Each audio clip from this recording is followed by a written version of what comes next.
नमस्कार, स्वागत है आप सभी का हमारे बेहद खास प्रोग्राम में। मैं हूं आपके साथ शैलजा त्यागी। हकीम साहब ने जिस मुहिम की शुरुआत की उसे कामयाब बनाते हुए हम पहुंचे हैं गांव गदौली में। यह हरियाणा के पास पड़ता है। तहसील इसका नारायणगढ़ है और डिस्ट्रिक्ट मैं बताना चाहूँगी अम्बाला। और हम यहाँ पे जिनसे बात करने के लिए पहुँचे हैं, जिनकी सेहत का हाल जानने के लिए पहुँचे हैं, जिन्होंने अपने घर अपने गांव हमें आमंत्रित किया है, उनका नाम है अक्षर सिंह लंबरदार जी। तो चलिए मिलकर उनका स्वागत करते हैं, जानते हैं हकीम साहब से वो कब से जुड़े हुए हैं और उन्हें कितना फ़ायदा मिला है, कितने वो सेहतमंद हो गए हैं। बहुत बहुत शुक्रिया सर अपना वक्त हमें देने के लिए। आपका स्वागत है हमारे प्रोग्राम में। शुक्रिया जी। सर, अपनी उम्र बताएं और हमें बताएं कि इस गांव के बीचों बीच जो आपने घर बनाया है, तो हम आपकी जीवन के बारे में ज़रूर जानना चाहेंगे। कैसे आपने पूरी शुरुआत करी और आपकी उम्र कितनी है?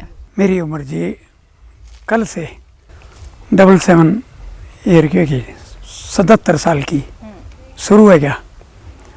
और मेरे पास जो कुछ भी है मेरे बुजुर्गों की दी हुई जायदाद है। मैं तो एक सेवक समझ का सब काम कर रहा हूँ। छोटे बड़े जो भी हैं मेरे नज़दीक रहने वाले मजदूर तबके के दूसरे भी, सब में मैं दिल से इस तरह चाहूँ जैसे मेरे अपने बच्चे हों। यही मेरा लगाव सबसे है। और मैं बड़ा सुखी हूँ। 3 लड़के मेरे पास, तीनों ही शादीशुदा हैं, बच्चे हैं उनके। सारा परिवार अलग भी है और इकट्ठा भी है। किसी किस्म का तनाव नहीं, अच्छी तरीके से जीवन व्यतीत कर रहे हैं। और मैं एक हल्की सी तकलीफ थी मेरे को, कालजे में जलन शुरू हुई थी। उसके लिए मैं सुलेमान जी का प्रोग्राम देखा। मैं इनसे गोंद मोरिंगा मंगवाया और लगभग 15 दिन ही बरतया। उसके बाद मैंने ज़रूरत नहीं हुई, मैं बिल्कुल ठीक हो गया। वही गोंद मैं अपने पोते ने दे दिया। उसके बाल सफ़ेद थे, उन्हें यूज कराया, वह बाल काले होने शुरू हो गए। और कुछ ज़रूरत और है। कल बता रहा था अभी मेरे बाबा जी और मंगवा दियो, तो उनके लिए और मंगवा दूँगा। तो बहुत अच्छी चीज़ है। और गोंदसिया मैं लगभग कम से कम 20 आदमियों से फालतू ने मंगवा कर दे दिया। जितने ने दिया, किसी के गोड्डे में दर्द था, डॉक्टर ने बताया भाई इसका गोड्डा ही बदला जाएगा, 7-8 लाख रुपए का खर्चा। और आज मैं बिल्कुल तंदुरुस्त फिर रहे। एक कमर ते झुक का चलना लग गया था, उसने दिया, वो बिल्कुल ठीक चल रहा। और मेरे अपने लड़के का चोट लग गई थी कमर में, 1.5-2 साल से कोई काम नहीं कर सका था। इसके सेवन से आज वो भी ट्रैक्टर चला रहा, खेत में काम बिल्कुल बड़ी अच्छी तरह से कर रहा जी। और घर में ही अपनी लड़के की बहू ने दिया एक, उन्हें जैतून का सिरका मंगवा का दिया। उन्हें शुगर की तकलीफ थी, आज वह भी अपने आप को ठीक बता रहे हैं। तो मैं तो यूँ कहूँ भाई जैसे ये दवाइयाँ दे रहे, जैसा कुछ ये बता रहे, लोगों का बहुत ही दे रहा है उसमें। और मेरी समझ में तो परमात्मा मारी सुन दो तो ऐसे सज्जन आदमी को लंबी आयु दे जिससे लोगों का खूब भला हो। सर, मैं ये भी आपसे जानना चाहूँगी कि जैसा कि हमने देखा कि आपके पास बहुत भैंसें भी हैं, गाय भी हैं, आप देख रेख करते हैं खुद उनकी, और एक छोटी चीज़ से आपने शुरुआत की होगी। मैं जवानी की बात करूँगी और अब तो आप खैर 70+ हो गए हैं सर। तो इस कामयाबी का श्रेय आप किसको देंगे? इतनी मेहनत से आपने ये रखवाली आप कर रहे हैं, इतनी सेवा आप कर रहे हैं, वो भी हमें ज़रूर बताएं, हमारे दर्शक जानना चाहेंगे। ये तो मेरे जी शुरू से अपना शौक़ था मशीनरी का जी। करीब मैं 7-8 साल की उम्र का था। मारकंडल नदी मारे यहाँ 1 किलोमीटर पर चला मारी खेता में। तो मेरे बड़े भाई यहाँ के पास ट्रैक्टर था, उनका ट्रैक्टर फंस गया। बड़ी कोशिश करी, ट्रैक्टर नहीं निकला उनका। जोटे भी लगाए, बैल भी लगाए, आदमी भी लगाए, ट्रैक्टर नहीं निकला। अगले दिन बच्चों के साथ में भी घूमता फिरता चला गया, कहा ट्रैक्टर दस रहा उनका निकला नहीं, मारकंडे में थे, पानी आ गया तो वहीं फंसे रह जाएगा। मैं बच्चे ने पास ना लगन दे, सब ताड़ दिए, सब चले गए, मैं रह गया। मैं ड्राइवर के पास जाकर इतनी बात कही, आप इसमें स्टार्ट करके ना काटो, हैंडल पे का काटो। तब तो मैं उनने धमका दिया, मैं कुछ दूर चले गया। 5-7 मिनट के बाद मैं उनके बात कुछ समझ में आई। उन्हें हैंडल मारिया, ट्रैक्टर आहिस्ता आहिस्ता करके उभरना शुरू हो गया। मैं फिर उन्होंने कहा आवाज़ देगा, आप 10-15 मिनट रुको, दोबारा रेता इसका सेट हो जाएगा, फिर इसी तरह करियो। तो कुछ देर के बाद उन्होंने कहा ट्रैक्टर बाहर निकल गया। उसके बाद उन्होंने मनु धमकाना तो छोड़ दिया, लेकिन भैया तो कोई काम की चीज़ है, इसको अपने पास लगाओ। मैं उनके पास लगे रहना।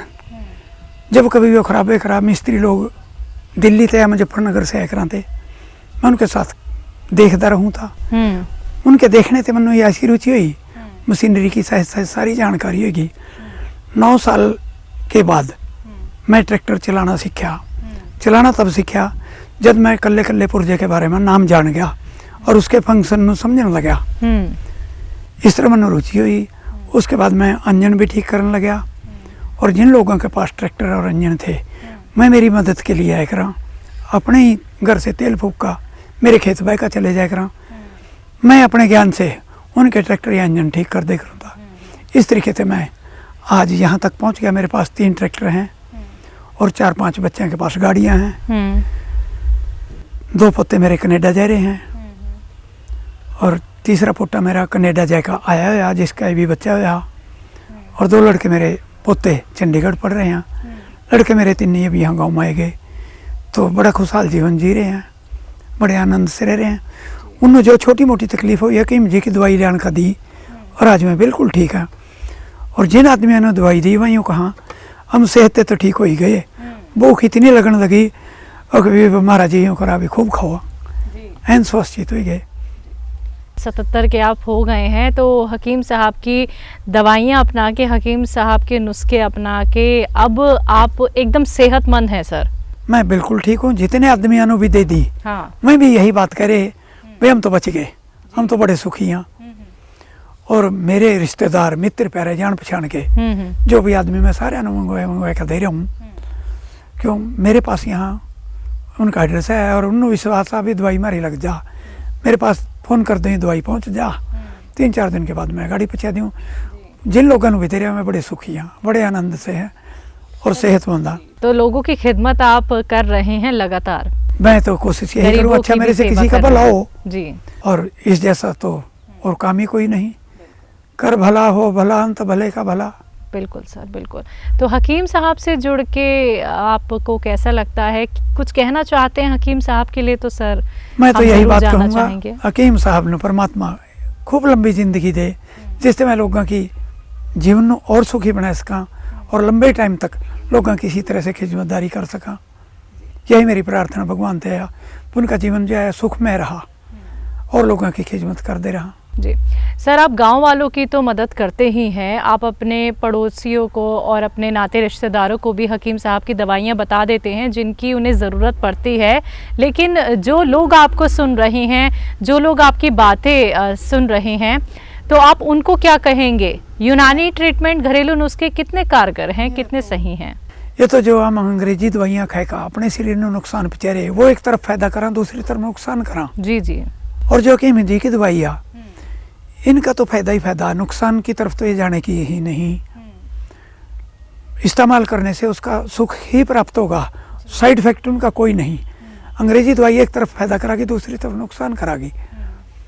इनका तो फायदा ही फायदा, अगर फायदा नहीं करे तो इनका नुकसान भी कुछ नहीं। तो मैं तो यही अच्छा समझूँ अगर जीवन के वास्ता जो ये यूनानी दवाई है, ये तो पुराने टाइम की दवाइयाँ हैं। हम आज गलत रास्ते पर चल पड़े, या तो यूँ कहो हम गांव के रहने वाले, हमारा खान पान सादा, जिस करके हम नहीं दवाइयाँ कारगर हमारे वास्ते तो बहुत फायदेमंद। जी, तो सर हमारे परिवार का हिस्सा बन के हकीम साहब से जुड़ के कैसा लग रहा है? मैं तो जी अपने आप में बड़ा सुखी समझ रहा हूँ, और जो आदमियों ने दवाई दी मैं बड़ा सुखी समझ रहे। जब भी मिलूँ मेरा बड़ा शुक्रिया अदा करा मैं नंबरदार जी, आपने जो हमारे वास्ते दवाई मंगवाई, हम तो बड़े सुखी हैं। बहुत बहुत शुक्रिया सर, अपने गांव आपने हमारी पूरी टीम को बुलाया, अपना वक्त आपने हमें दिया, आपकी सेहत जानने का हमें मौका मिला। बहुत बहुत शुक्रिया सर। धन्यवाद इसके लिए आपका भी और आपकी सारी टीम का। तो दर्शकों, अभी आपने सुना अक्षर सिंह लंबरदार जी को, जो गदौली गांव में रहते हैं, और बहुत अच्छा लगा जान के कि वो कितने सेहतमंद हो रहे हैं। अपने गांव के लोगों की वो खिदमत भी करते हैं हकीम साहब के नुस्खों के ज़रिए। और कुछ लोग तो ऐसे भी हैं जो अगर दवाइयों के पैसे नहीं दे पाते हैं तो सर अपनी तरफ से भी उनकी मदद कर देते हैं। बिल्कुल, अपने पास से पैसे देगा मैं दवाइयाँ मंगवा दूँ जी। गरीब कमजोर आदमी ऐसा नजर आवा बिल्कुल। कि परमात्मा ने मन मौज कर रखी, मेरे पास सब कुछ आ। अच्छा किसी का भला हो जाए उस जैसी तो बात ही कुछ नहीं। सही बात सर, सही बात। क्यों एकदम कोई इतने पैसे दे नहीं सकता। न्यू महसूस करा, खबर पैदा करा ना करा, मैं उस आधार पर उन्होंने दवाई दे दूँ, चलो सुखी रखा परमात्मा था उन्होंने। तो दर्शकों देखिए, ये बात हमेशा ही हकीम साहब कहते हैं कि अगर आपको मिलता है उनकी दवाइयों से फ़ायदा, उनके नुस्खों से फ़ायदा, तो आप भी ये नेक कार्य ज़रूर कीजिएगा। अगर आप भी हमारे साथ जुड़ना चाहते हैं, आप भी अपने घर हमें आमंत्रित करना चाहते हैं, आपका इंटरव्यू लेने आएंगे हम आपके घर, आपकी सेहत का हाल जानने। आज के इस खास कार्यक्रम में बस इतना ही। अब मुझे भी दीजिए इजाज़त। नमस्कार।